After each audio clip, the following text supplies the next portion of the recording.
سلام كبرات تخطاتلتي داسني اكسترا نحجاب استدالو علتاو زيناتات امريكا بزعب اخصم زهابو تملسي قدماي منيستر ابي احمد نبيت مخرج سلامن صيتان حبرت افريقيا زهابو مغلصي تشعته زي منغستاويان تكالات بزعبا تግራይ ናብ امريكا سددو دبدبه اب هولاند بكاراز تهارمي ايرتراون كال انزدس زيناتات حيزلكم مصيلخو ابزا چانل دما ناي وتر تخطاتلتن مخان سبسكرايب كتغبرو بخبري يعدمكم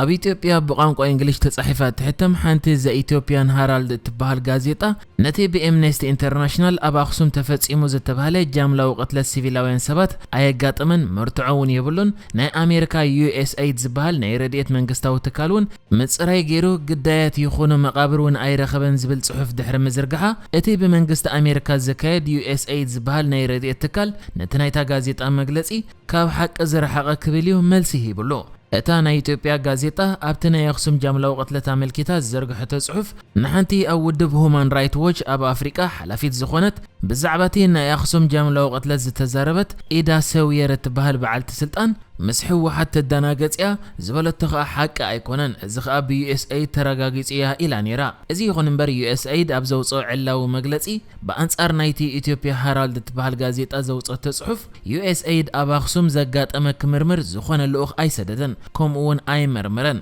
መንግስቲ ኣሜሪካ ኸኣ ናጻ ዘይሻራውያን ወገናት ኩሉ ዘጋጠመ በደላት ክምርምሩ የተባብዕ በቲ ኣብ ትግራይ ዘሎ ኩነታት ዘጋጠመ ሰብኣዊ ቅልውላው ኸኣ ሰብኣዊ ሓገዝ ክትገብር ያ ብምባል እዚ ናይ መንግስቲ ኣሜሪካ ናይ ረድኤት ትካል ነቲ በታ ናይ ኢትዮጵያ ጋዜጣ ዝወፀ ጽሑፍ ካብ ሓቂ ዝረሓቐ ክብል እዩ ነጺግዎ እዚ ከምዚኢልን ኮለ ድማ ካብቲ ማላት ሒዙ ኣብ ማሕበራዊ ገጻት ኢንተርኔት ኣብ ዝተዘርግሐ ብዝሒ ዘለዎ ተንቀሳቃሲ ስእሊ ሰራዊት ፌደራል ኢትዮጵያ ንሲቪላውያን ትግራዎት ብምእካብ ሰራዊት ፌደራል ኢትዮጵያ ንሲቪላውያን ትግራዎት ብምእካብ ኣብ ሓደ ናይ ጎቦ ደንደስ ብጃምላ እንደቀተልዎም ይዝርአ ኣብቲ ቪድዮ ኸኣ ምስሊ ናይ ገለ ወተሃደራት ዝርአ ከምኡውን ዝብልዎ ዝነበሩ ቃላት በቀሊል ይስማዕ ብምንባሩ እቲ ተግባር ምስ ናይ ኩናት ገበናት ተታሒዙ ሓያል ዘመተይ ዝግበረሉ ዘሎ ነዚ ሕጂ ኣብ ልዕሊ ሲቪላውያን ብሰራዊት ፌደራል ዝተፈጸመ ቅትለት ብዝምልከት ድማ ከሳብ ሕጂ ብወገን መንግስቲ ኢትዮጵያ ዝኾነ መግለጺ ኣይወፀን ኣሎ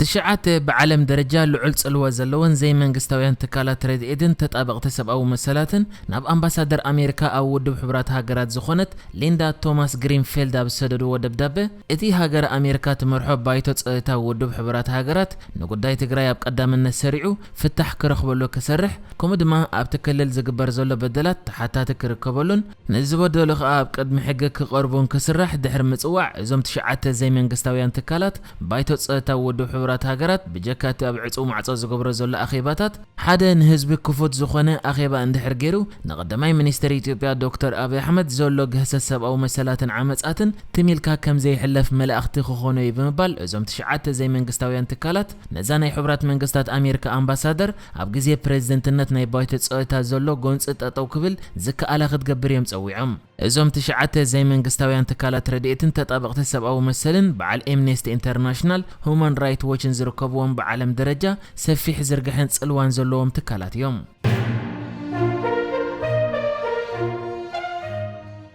قدماي منيستر ኢትዮጵያ አብይ አህመድ እቶም ኣብ ትግራይ ተፈጺሞም ዝተባሃሉ ጥሕሰታት ሰብኣዊ መሰል ሓቃዊ መሰረት ዘይብሎም እዮም ክብል ተዛሪቡ ንሱ ትማሊ ንቤት ምኽሪ ሰላምን ጸጥታን ሕብረት ኣፍሪቃ ኣብ ዝሃቦ መግለጺኡ ነቲ ክስ ነጺግዎ ዘሎ ብተወሳኺ ሃገራት ኣፍሪቃ ነቲ ሕጊ ናይ ምኽባር ዝበሎ ወፍሪ ከድግፋ ዝሓተተ ኮይኑ እቲ ሃገር ዝተዋደደ ዓለም ለኻዊ ጸቕጢ ይበጽሓ ከም ዘለውን ተዛሪቡ ዝተፈላለዩ ተካላት ሰብኣዊ መሰላት ኣብ ክልል ትግራይ ነቲ ዝተወልዐ ኩናት ስዒቡ ዝተፈላለዩ ጥሕሰት ሰብኣዊ መሰል ከም ዝተፈጸሙ زغلصو صبصبات كوصو صنيحم يوم امنستي انترناشنال قدم حيده سومنات اب زوصو صبصب ابتي اب كلل تግራይ ተወልዒ ዘሎ ኩናት ዝተሳተፉ ወተሃደራት ኤርትራ ኣብ መወዳእታ ሕዳር ኣብ ጥንታዊት ከተማ ኣክሱም ብምእታው ኣብ ውሽጢ ክልተ መዓልታት ብማእይ ዝቁፀሩ ሰባት ከም ዝቀተሉ ናይ ዓይኒ መሰኻኽር ከም ዝሓበሩዎ ምግላጹ ዝዝከር እዩ ሁማን ራይት ዎች ውን ነቲ ከም ገበናት ኩናት ክቁፀር ይኽእል ዝበሎ እቲ ኣብ ኣክሱም ዝተኸስተ ፍጻመ ዝጸብጸበ ኮይኑ ውድብ ሕብራት ሃገራት ካብ ምዝራብ ጥራይ ሓሊፉ ተግባራዊ ስጉምቲ ክወስድ ምሕታቱ ዝዝከር እዩ እንተኾነ መንግስቲ ኤርትራ ነቶም ክስታት መሰረት ዘይብሎም ክብል ከነጽጎም እንከሎ ቀዳማይ ሚኒስተር አብይ አህመድ ድማ ኣብቲ ናይቲ ማለ መግለጺኡ ኣብቲ ክልል ጉቡእ ዘይኮነ ኣታሕዛ ዜጋታት ኣሎ ንዝብል ክሲ ሓቃዊ መሰረት ዘይብሉን زي مردد أن معباي زعلمن يكبل تزاريبو بتوسخون كوميشن سبقون هزبون مسالات أفريقيا مس كوميشن سبقون مسالات إثيوبيا بمخان مرمرة خجبر منجست إثيوبيا فقادنيا مخان وقاليت الله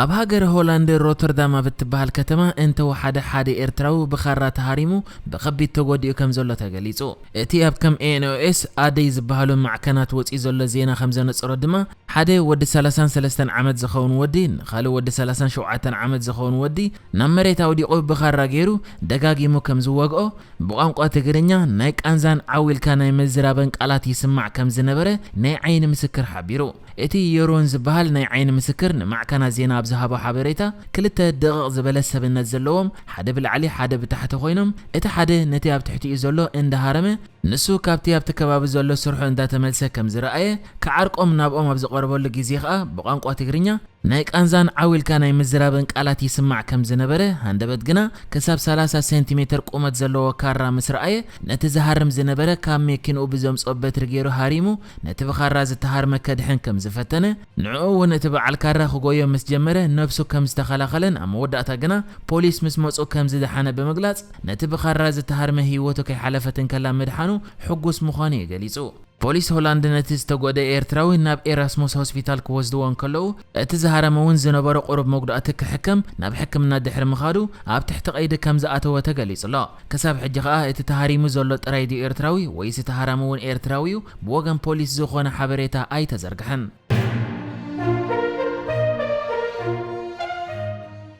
ሓንቲ ፈረንሳዊት ተምሃሪት ንሓደ መምህር ኣብ ዝሓለፈ ዓመት ተሰይፉ ቅድሚ ምቕታሉ ብሓሶት ከም ዝጠቀነቶ ተኣሚና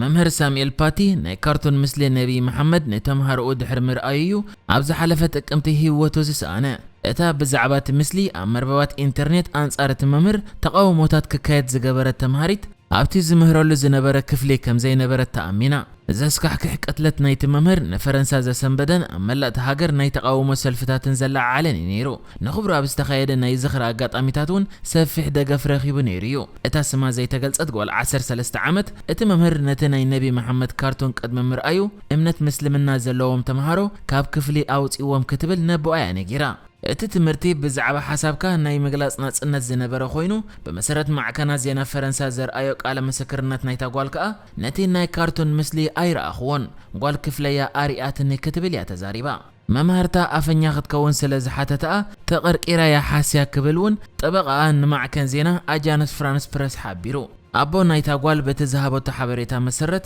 ኣንጻር እቲ መምህር ሕጋዊ ክሲ ድሕሪ ምምስራት ኣብ ማሕበራዊ መራኸቢታት ኢንተርኔት ጎስጓስ ይጀሚሩ ኣብቲ ዘካየደ ጎስጓስ ከዓ ንመምህር ሳሙኤል ፓቲን ነቲ ዝምህረሉ ዝነበረ ኣብ ምዕራብ ርእሰ ከተማ ፓሪስ ዝርከብ ቤት ትምህርትን ብስም ጠቒስዎም እዩ ነይሩ ኣኽበርቲ ሕጊ ፈረንሳ ከዓ ድሕሪ ተቕትለት ኣብ ዝሃብዎ መግለጺ እቲ ኣብ ማሕበራዊ ገጻት ኢንተርኔት ኣንጻር እቲ መምህር ዝካየድ ዝነበረ ጎስጓስ ምስ ቅትለቱ ቀጥታዊ ምትእሳር ኣለዎ ኢሎም እዮም ነይሮም نحجز تدالو الزيناتات ازينيرو بكالك سب نرغب سلام نعخم